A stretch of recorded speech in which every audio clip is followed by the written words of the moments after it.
Hi there folks, welcome back to the IB and Andy Fishing channel. I hope you're doing really well. A big welcome particularly to the new subs who we've picked up in the last week or so. Thank you very much for joining us. Welcome to the gang. That little mini us trip just seems to have stirred a few people up. People have started watching the videos again. It's really cool. We are really grateful for it, so thank you very much for that. A bit of a weird one this. I had absolutely no intention of going fishing today. I knew what my job was for today. It was to sit there and put the flies in the dry fly pack and the nymph packs, which are now back in stock. I know a lot of you people have asked about that recently. They are both now back in stock, they're ready to go. So I was doing that, quite happy, keeping myself busy, and all of a sudden through the window just started to stream a little bit of sunlight, and I was like, oh, that's quite warm, that's nice. And I kind of hung on it for half an hour. I was like, oh, actually this looks like a pretty good day for dry fly fishing. So I really ought to do these packs, I ought to be doing the packs. And another half an hour I was like, no, I've got to go out and do this. So I've come down to one of my little local small streams just to see if we can winkle a few brown trout out on dry flies early season, doing the small stream stuff, because I know you guys really enjoy watching these. I've got a small selection of dry flies, all of which are in the dry fly pack. I'd come out to try them.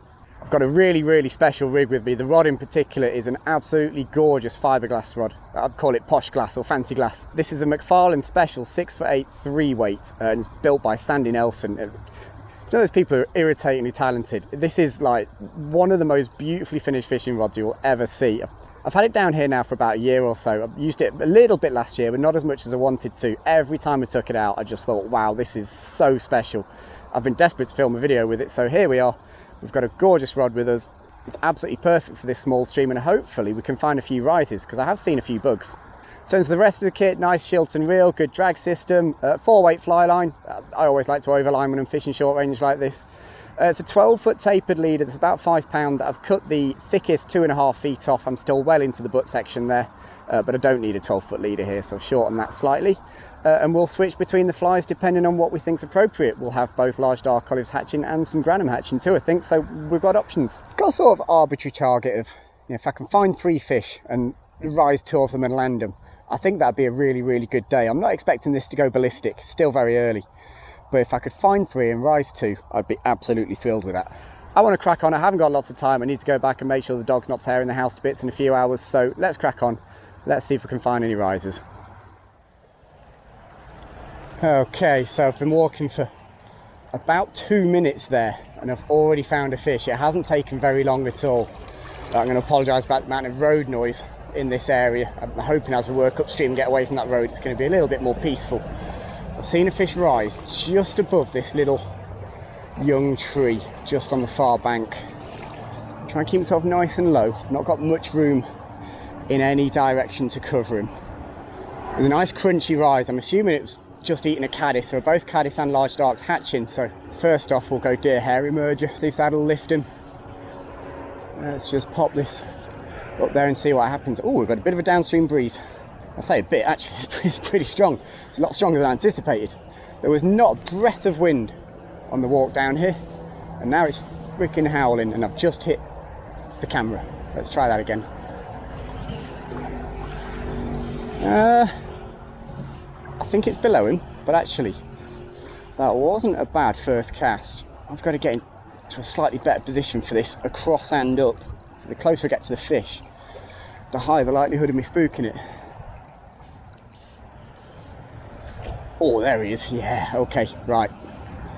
This looks decent fish as well, actually. Right, little break in the wind here. Can I get this fly up to him before the wind blows?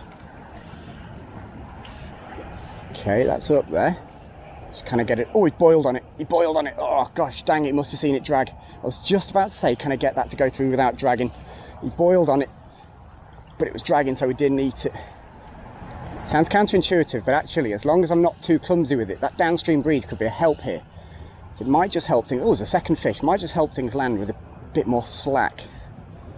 I might just chill out on this guy for 2 minutes. So that was perfect. Well, that's interesting. That is not where I thought I was going to see this fish rock up next. If it is the same fish, that is. I've just been still there for about 5 minutes. Just kind of letting stuff happen. Assuming that fish was going to rise in the bubble line.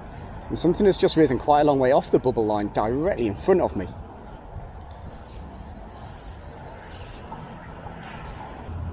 Don't think that's the one. Again, it just snakes and drags. Can't quite get the right drift there. Let's see if we can use that wind again to get a bit of slack. I mean, that should be perfect. That should be... Got him. That should be perfect. And it was fantastic. That's a good fish as well. It's a little bit bigger than I thought. It is a nice one. This is where glass is just fantastic. It is electric material. You feel everything. It bends right the way through. Oh, it's a belter. It's an absolute belter. Oh yeah, geez, that's a bit bigger than I realised. Come on. Let's get him on the reel. I personally prefer to play fish off the reel. It is a personal thing though. Oh yeah, lovely fish. Lovely fish. How quickly can you tire out for me? Got glass is bent right the way through. Can really pull back with glass. There's another fish just risen in his place. That's how much food's coming down this pool at the moment. They're lining up. Ooh, okay, now we're in trouble. Now we're in trouble. Didn't want him down there. Right, I'm gonna have to run out of shot and land him downstream. Come on, in you come. Oh, nearly. Come on. No, he's trying to get in a root system there. Don't want that. In you come. Oh, Andy should have had him then. Should have had him. This time, no, not quite. Get him into the edge. No, oh, I've missed him again. Not going to get many more chances at this, mate. Ooh. Oh God, he was tangled everywhere. Oh my goodness. Thing is, he's got just enough energy to get away into that fast stuff. But once he comes into this muddy stuff, he's completely confused. He can't see a thing. Just until I get the net anywhere near him. This time, no, come on. This time, oh come on. This slacks the place. This is where we're going to land him if we get him in the net at all. Yes, yes, yes, yes, yes. What a fish. That just shows you, if you just leave a fish alone for a couple of minutes when you dry fly fishing, eventually they do come back. They will chill out, particularly if there's enough food coming down. Just wondered if I'd blown that fish for a second, just by being patient. I've got him in the net and it is an absolute worldie. Look at that. What a fish. What a start. Wow. Oh, let's get him back. Righty chap. Let's get you back into this river. There he goes. Woo. Goodness. I was just sat in the house looking at the weather thinking, God, these look like pretty good hatch conditions. You know, it's southerly wind, 12, 13 degrees. That wind's not too heavy. And there are bugs coming down here, that's for sure. Mixture of large darks and caddis, there'll be granum. Bit of everything, to be honest, coming down. And geez, the fish have responded, that's for sure. I've sat on the bank for about 10 minutes, so check the knots, all that stuff. And another fish has risen, actually roughly where that fish was. I haven't seen any of the upstream fish rise again, which is weird, because that's where the food is coming from. It's having to come over these fish, over those fish at the top. But we'll keep an eye on it. For the moment, I've got another fish somewhere at the back here near this tree. Now again, I'm going to have to give this a few more minutes. I've just got in, it would have shaken the pool up a little bit and all that, but I'm hoping we'll get a shot on him. If I don't, I'll probably start to just creep my way up here a little bit. See if I can see anything rising at the top, perhaps that I've not noticed from here, because that really is the prime feed line, right at the top of this. Whatever happens from now on, this has been well worth getting out of the house. What a start. I mind seeing a fish rise at some point, it's been a wee while. Just took an opportunity to dress the fly and work my way a touch further upstream. One of the things that's really standing out to me here at the moment is just how many of these naturals are coming down and not getting eaten. I am really starting to wonder if I've spooked this pool a wee bit. Just wonder if it's time for me to sit for 5 minutes again here and just let something happen. Perhaps casting a bit too much at the moment, I can't quite resist. Okay, so even while I was changing the fly there to the all-purpose olive, the fish has risen in front of me. And definitely the olives are coming down in higher quantities, so this feels like the right fly change. That is perfect. It's just a touch draggy, but it didn't matter. Oh, he's off. Okay, well, that's a good fly change. That gives me a bit more of an idea of what they might be feeding on above me. So if I can get a bit closer to that bigger fish up at the top of the pool, I might do that now. Okay, I was literally just walking out of this pool and a fish has risen at the top. I'm sure it's a fish that I've covered before.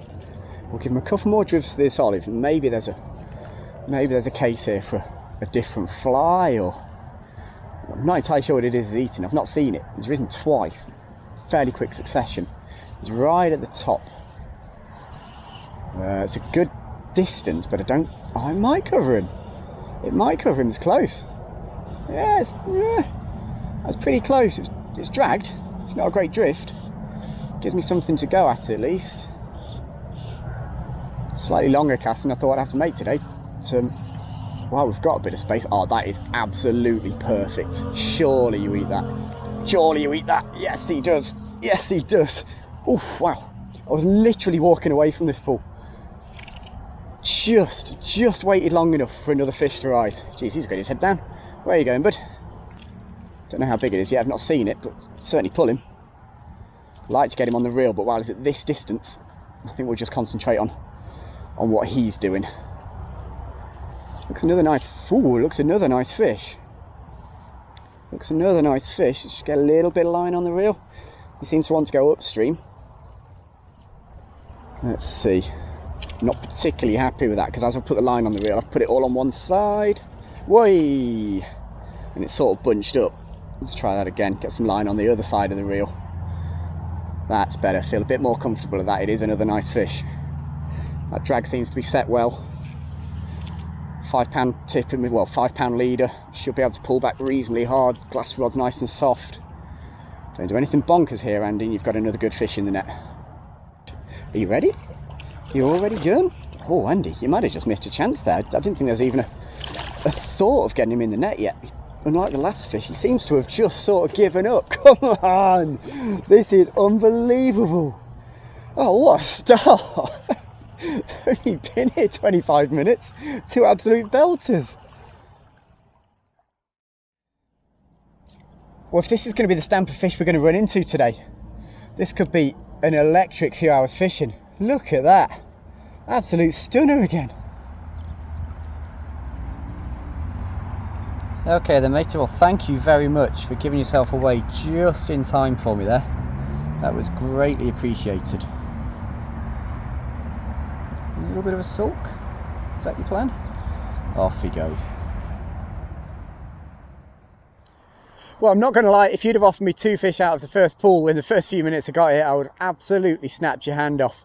As I said at the start, I've got this sort of arbitrary target of finding 3 fish rising and catching 2 of them. And that's pretty much what's happened there. There was the one that I bumped off, but I caught the other 2. So in terms of the video, in terms of what I planned, after half an hour, I've sort of already achieved it. But I'm not going to stop just yet, I don't think. I wouldn't mind 1 or 2 more before I pack up. Certainly I'd like to go and see a little bit more water. 1 pool is a real treat so far. Really interesting lesson for me there as well. I was literally walking away from that pool. I'd stood on it for at least 5 minutes and just watched and watched and watched, and had decided it just wasn't worth it. And then just I'd turned the camera off. I'd actually turned my chest camera off. I turned away. I heard a slurp. I looked back. I was like, where was that? And then about 2 or 3 seconds later, it did it again. I was like, oh, that's the fish I've been trying to cover. He's just come up again. He's feeding. And as you saw there, it didn't take many casts to convince him with that all-purpose olive. When the large darks are coming off, that thing just imitates it perfectly. It's exactly what they need. I do get the feeling that potentially I could stop there and catch a few more fish out of that pool, but it'd be a pretty boring video for you guys. So I'm going to have a workup, see if I can find a few more rising fish. I hope the conditions are good, so hopefully we'll keep seeing fish on the way up here. But even if we don't, mission accomplished. What a start. 2 absolute beauties.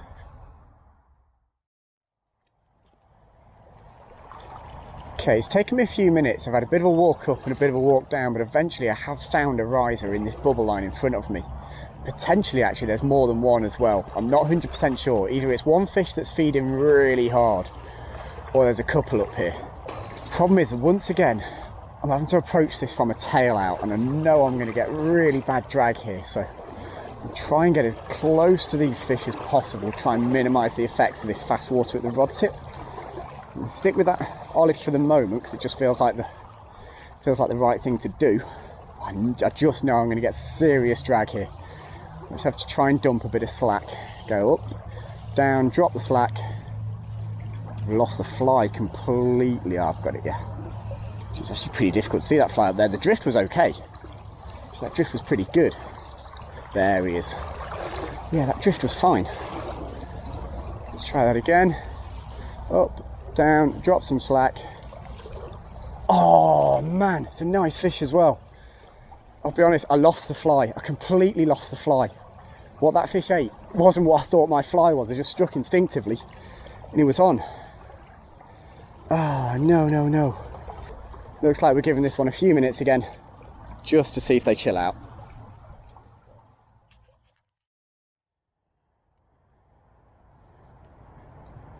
Okay, so after the sort of chaos and mayhem of that first 45 minutes or so, the next 45 minutes I've walked really good water and literally not seen a fish until I got to this pool here. Really, really strange. It does sort of feel like that hatch is waning a little bit. There was another fish just risen above as well. Sort of feels like that hatch is waning a little bit. I'm not finding as many of either the caddis or the olives as I was earlier. But we've just come around this corner and all of a sudden there are a couple of fish in front of me. I'm going to keep that olive on for the moment. It's certainly done us proud, and we'll just pop a couple of casts up here, see if we can cover this guy who's feeding in the lee of the stick sticking out of the far bank. Just there, yeah, thank you. So my cast there was a little bit to the left, and possibly a little bit short, but it's a good setup cast. Okay, good distance, but it's gone right. We're not a million miles off of that.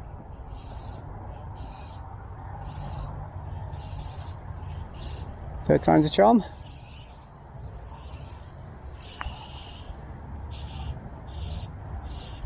Got him, got him. Okay, it's not a big fish. Oh, in fact, it's the wrong species of fish. That's what that is. I'm convinced that was a trout. Thought I'd seen it head and tail. It's not. It's a lovely grayling. It is a nice grayling, but oh, that's probably the best outcome there, is that he came off. Okay, well, I can assume then that the other fish in there will possibly also grayling, and we can move on. That's not the end of the world. That, I think everyone won. Okay, so we've just had a 10-15 minute period here where that sun has stayed out, and I reckon either the wind has backed off slightly because it had got up, or we're just a bit more sheltered from it here. But I am starting to see just a few more bugs flying around again, and I've actually seen a fish rise just in front of me. It's further across than I need to be. Maybe not. Is that another? Oh, it's another grayling. Oh, it's another big one as well. That's frustrating. I honestly thought that was a trout. The way it was rising, they were really sloshy rises. I really thought that was going to be a trout. It's a really nice grayling. It's a cracking grayling, but it's not what we're after. These guys are mid-spawn as well, so we'll play him hard. We'll get him in as quickly as possible. If the hook pulls, the hook pulls.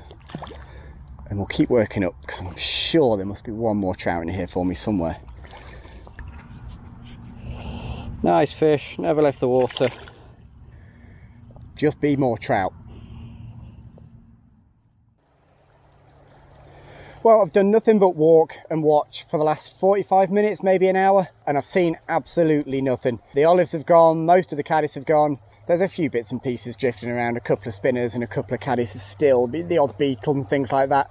But in terms of stuff that these fish are going to sit and feed on, there is nothing there. And in truth, there hasn't been for the last 90 minutes. I could probably have left nearly 2 hours ago, and I wouldn't really have missed much. It's just coming up to 4 o'clock now, and I've actually done an hour extra than I anticipated, just because the start was so good. I thought, oh, if I could just gouge one more out, if I can find one more riser, that'd be a really, really nice way to finish. But typically for springtime fishing, it didn't happen past about 2:30. It just doesn't happen. You know, those hatches finish, particularly the large darks, they don't hatch much past about 2, 2:30, and that was definitely the story today. And without a doubt, once we lost the olives, we lost the fish. It's as simple as that. The caddis carried on for a little bit longer, but there weren't fish on them. We found a few grayling by accident. I think we're taking midges. I couldn't see what they were eating. But I've not seen a trout rise since the last time I missed one. So at that, I'm going to make my way home. I've really, really enjoyed that. As I say, I had no plan to come out and fish today. So to have caught a couple of beautiful wild brownies and had a couple of more opportunities in what was effectively an hour, just over an hour in total at the very start there was fantastic. There is a little bit of me that thinks, oh, if you got here an hour earlier, would that have been kicking off? I guess we'll never know. There are times for these hatches. It might have been a little bit early. I got here just about 1 o'clock. Maybe I missed half an hour of decent fishing, but as I say, there was no plan to come, so I can't be too disappointed. As I mentioned earlier, all the flies we've used today are in our dry fly pack, our trout dry fly pack. I will put links to those in the description. I'll put the web address up here so you guys can go and buy those when you fancy. We really appreciate that. We appreciate all the support, all the likes, all the comments and the views. We're very, very grateful, and we're looking forward to seeing you guys again for some more fishing and stuff. Take care, folks. Bye bye.